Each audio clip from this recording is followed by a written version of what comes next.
리자베타 스메르 자슈차야. 거기에는 그리고리가 얼마 전부터 그의 가슴 속에 품어온 불쾌하고 혐오스러운 의문점을 결정적으로 확인시켜 줌으로써 그를 깊은 충격에 빠지게 만든 특별한 상황이 있었다. 리자베타 스메르 자슈차야는 몹시 키가 작은 처녀여서 우리 읍내의 믿음이 깊은 할멈들은 그녀가 죽은 후에 이 아르신도 안 됐지 라며 탄식하듯 회상하곤 했다. 20살인 그녀의 얼굴은 넓적하고 홍조가 흘러 건강미가 넘쳤으나 완전히 백치 같았다. 시선은 비록 유순하긴 했지만 늘 고정되어 있었고 불쾌한 인상을 주었다. 그녀는 여름이건 겨울이건 언제나 삼배로 만든 저고리 한 벌만을 걸치고 맨발로 돌아다녔다. 상당히 수치 많은 그녀의 검은 머리칼은 양털처럼 북실북실하여 마치 머리 위에 커다란 모자를 뒤집어 쓰고 있는 것처럼 보였다. 그 밖에도 늘 땅바닥과 진흙구덩이에서 잠을 잤기 때문에 흙과 진흙으로 더럽혀져 있었고 나뭇잎이나 나무 조각 그리고 대패밥이 붙어 있었다. 파산하여 집을 잃은 데다가 병까지 걸린 장사꾼인 그녀의 아버지 일리아는 폭음을 일삼으며 이미 여러 해 동안 부유한 장사꾼들 집을 전전하며 머슴처럼 지내오고 있었다. 리자베타의 어머니는 이미 오래전에 세상을 떠났다. 고질병을 앓고 있는 데다가 심술마저 사나운 일리아는 리자베타가 집에 들어오기만 하면 무자비하게 두들겨 팼다. 그러나 그녀는 읍내에서 신의 인간 유로집이로서 보살핌을 받으며 살아갔기 때문에 집에는 어쩌다가 한 번씩 들렀다. 일리아의 주인 댁은 물론 일리아 자신이나 주로 장사꾼들과 그 부인들인 읍내의 동정심 많은 사람들은 리자베타에게 저고리 하나만 입는 것보다는 더 점잖게 입혀주려고 여러 차례 애를 썼다. 겨울철이 다가오면 모피 외투를 입혀주고 긴 장화를 신겨주기도 했다. 그러나 그녀는 옷을 입혀주는 대로 얌전히 있다가 머리 수건이며 치마며 모피 외투며 장화에 이르기까지 얻어입은 옷 전부를 벗어서 어딘가 주로 성당 입구에 남겨둔 채 옛날처럼 맨발에 삼배 저고리 하나만 달랑 걸치고 어디론가 사라져 버렸다. 이 고장의 신임지사가 우리 읍을 시찰하다가 리자베타를 발견하고는 자신의 고결한 감정에 상처를 입게 되었다. 보고를 들은 신임지사는 그 처녀가 유로집이라는 사실을 알게 되었음에도 불구하고 젊은 처녀가 저고리 한 벌만 걸치고 다니는 것은 풍기를 문란하게 하는 것이므로 앞으로는 그런 일이 없도록 하라고 주의를 주었다. 그러나 지사가 떠나가 버리자 리자베타는 이전과 조금도 다를 바 없었다. 마침내 그녀의 아버지가 세상을 뜨자 그녀가 고아가 되었다는 바로 그것 때문에 읍내의 신앙 깊은 사람들은 그녀를 더욱 따뜻하게 보살펴 주었다. 사실 그녀는 모든 사람들의 사랑을 받고 있었던 것이다. 소년들, 특히 학교에 다니는 아이들은 장난기가 심한 법이지만 그 아이들조차 리자베타를 골탕 먹이거나 모욕하지는 않았다. 그녀가 낯선 집에 발을 들여놓아도 아무도 내쫓지 않았으며 오히려 따뜻하게 보살펴주고 동전까지 쥐어 주었다. 그러면 동전을 받아든 그녀는 곧장 무슨 자선함으로 교회나 감옥의 자선함으로 가져가 그곳에 떨어뜨리는 것이었다. 시장에서 사람들이 가락지 모양의 빵이나 둥근 빵을 주면 그녀는 길을 가다가 처음으로 마주치는 어린아이에게 돌려주었으며 돈 많은 귀부인의 행차를 멈추게 하고 빵을 주는 일도 있었다. 그러면 그 귀부인도 기꺼이 받아들였다. 그러면서도 그녀 자신은 언제나 검은 빵과 물만으로 끼니를 이어갔다.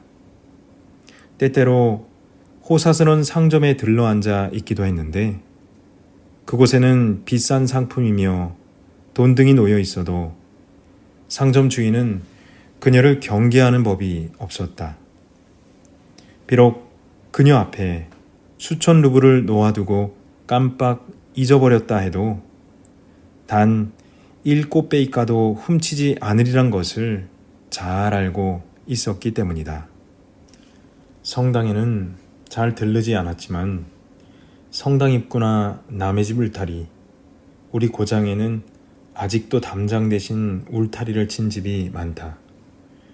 남의 집 울타리를 타고 넘어가 남의 채마밭에서 잠을 잤다. 집에는, 즉 죽은 자기 아버지가 살던 주인 집에는 일주일에 한 번씩 정기적으로 모습을 나타냈으나 겨울이면 매일 밤에만 찾아와 현관이나 외양간에서 잠을 잤다. 그런 생활을 견디어 나가는 것을 보고 사람들은 놀라움을 금치 못했으나 어느덧 그녀는 그런 생활에 익숙해져 있었다. 그녀의 키는 몹시 작았지만 그래도 체격은 이상할 정도로 탄탄했다. 우리 읍내의 일부 신사들은 그녀가 오만함 때문에 그런 생활을 해 나가는 것이라고 주장하고 있지만 그것은 어쩐지 이치에 맞지 않는 것 같았다. 그녀는 말을 한마디도 할 줄 몰랐으며 간혹 혀를 약간 놀려 웅얼거렸을 뿐이니 이런 상황에 어떻게 오만함을 운운할 수 있겠는가. 그런데 이런 사건이 일어났다. 보름달이 휘영청 밝은 9월의 어느 늦은 밤, 우리 고장의 젊은 신사 대6명으로 구성된 한 패의 술꾼들이 한바탕 놀아댄 다음 클럽에서 나와 뒷길을 통해 집으로 돌아가고 있었다. 골목 양쪽으로는 줄지어 늘어서 있는 집들의 채마밭을 경계짓는 울타리가 세워져 있었다. 그 골목에는 우리들이 때때로 농담 삼아 개울이라고 부르는 고약한 냄새를 풍기는 기다란 웅덩이를 가로지르는 다리가 놓여 있었다. 그 일행은 울타리 옆에 쐐기풀과 우엉 사이에 잠들어 있는 리자베타를 발견했다. 가던 길을 멈추고 그녀를 내려다보던 신사들은 깔깔거리며 온갖 상스런 이야기를 늘어놓기 시작했다. 그중 한 귀공자의 머릿속에 차마 상상하기도 힘든 해괴망측한 생각이 문득 떠올랐다. 누구라도 좋으니 저 짐승을 여자로 다룰 수 있겠어? 지금 당장이라도 말이야.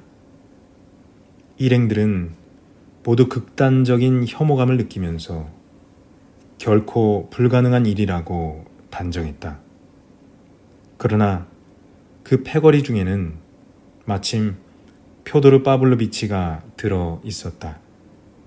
그는 성큼 앞으로 나서며 물론 당연히 여자로 다룰 수 있을 뿐 아니라 심지어 매우, 그러니까 거기서 아주 특수한 종류의 짜릿한 뭔가를 느낄 수도 있다는 등등의 선언을 하였다. 당시 그는 일부러 어릿광대역을 자청했고 신사들 사이에서 겉으로는 평등해 보이지만 실상은 완전히 천민 쓰레기에 불과했으므로 그들 앞에 나서서 웃기기 좋아했던 것은 사실이다.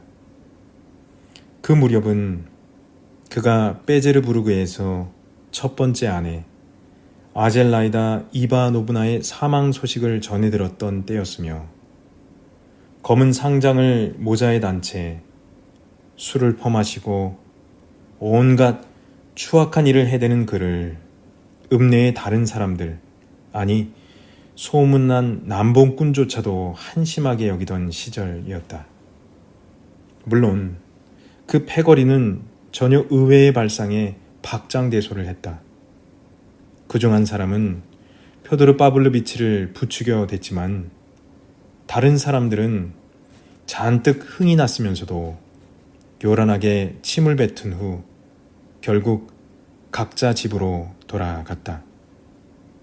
나중에 표도르 파블로비치는 당시 자신도 다른 사람들과 함께 자리를 떴다고 강경하게 주장했다. 어쩌면 그럴 수도 있겠으나 그 누구도 그것이 진실인지 아닌지 모르고 있었고 결코 알 수도 없었다.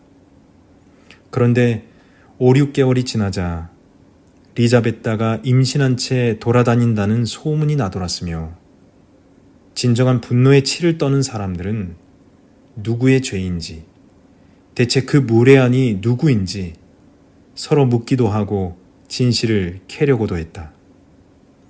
그런데 갑자기 읍내 전체에는 그 무례한이 다름 아닌 표도르 파블로비치라는 이상한 소문이 퍼지게 되었다. 대체 그런 소문은 어디서 비롯되었을까? 당시 리자베타를 희롱하던 패거리 중 그때까지 마을에 남아있던 사람은 단 한 사람뿐으로 그는 지긋한 나이에 존경받는 5등 문관이었고 또 성숙한 딸까지 있는 한 집안의 가장이라서 만일 그런 일이 실제로 벌어졌다고 해도 결코 누설할 인물이 아니었다. 그리고 나머지 5사람은 그때 제각기 흩어지고 없었다. 그런데도 소문은 다름 아닌 표도르 파블로비치를 정면으로 지적했고 그런 소문은 계속 퍼져나갔다. 물론 그는 그에 대해 전혀 해명을 하지 않았다. 장사꾼들이나 상점주인들, 그 어느 누구에게도 변명을 늘어놓지 않았던 것이다. 당시 그는 대단히 자부심에 넘쳐 있어서 자신이 아양을 떨어대는 관리나 귀족들 이외에 다른 사람들과는 대화도 나누려 하지 않았기 때문이다. 바로 그때 그리고리는 있는 힘을 다해서 열렬히 자기 주인을 두둔했고 그 모든 중상모략에 반대하여 성가신 논쟁을 벌여가면서까지 마침내 사람들이 생각을 고쳐먹도록 만들었다. 천박한 그년 자신이 잘못을 저지른 거야 라고 힘주어 말하면서 무례한은 다름 아닌 나사못을 지닌 까프르, 당시 읍내 전체에서 모르는 사람이 없는 무시무시한 죄수로서 마침 이 고장의 감옥을 탈옥하여 우리 읍내에 몰래 살고 있던 사람을 이렇게 불렀다. 까프르라는 것이었다.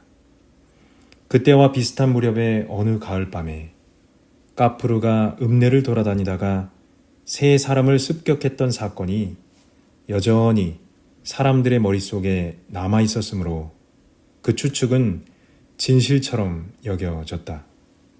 그러나 그 사건이나 소문이 가엾은 유로지비에 대한 주변 사람들의 동정심을 앗아가기는커녕 오히려 한층 더 그녀를 보호해주고 보살펴주는 계기가 되었다. 매우 부유한 상인의 미망인인 꼰드라찌 예부나 같은 사람은 4월 말에 리자베타를 자기 집에 데려다가 해산할 때까지 바깥 출입을 못하게 조치했다.